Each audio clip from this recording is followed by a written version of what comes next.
Guys, may tuturo lang ako sa inyo para sa mga kabataan pa yung nahihirapan sa multiplication table. Ganito yung pinakamadaling solusyon para masolusyonan nyo ha pag may problems. Ganito, ipapakita ko sa inyo.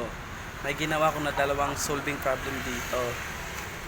Tingnan nyo na kung anong gagawin ko. Tapos i-compute nyo na rin kung tama yung answer ko ha. Ganito. Ayan, makikita nyo diba oh. 532 times 3. Gaganon lang. Ganito lang gagawin nyo 1, 2, 3. Ito yan. Ito. Tatlo. Tapos ito 5. 1, 2, 3, 4, 5. Tapos 3. 1, 2, 3. Tapos 2. Ito. 1, 2. Ganito lang gawin nyo bilangin nyo lang to. 1, 2, 3, 4, 5, 6.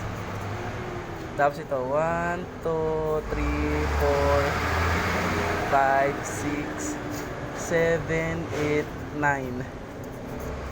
Ito 1, 2, 3, 4, 5, 6, 7, 8, 9, 10, 11, 12, 13, 14, 15.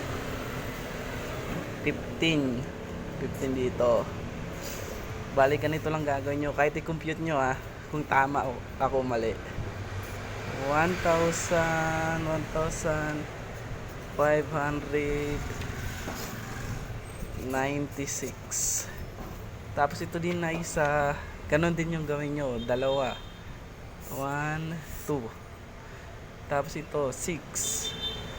1, 2, 3, 4, 5, 6. Tapos 2. 1, 2. Tapos 3.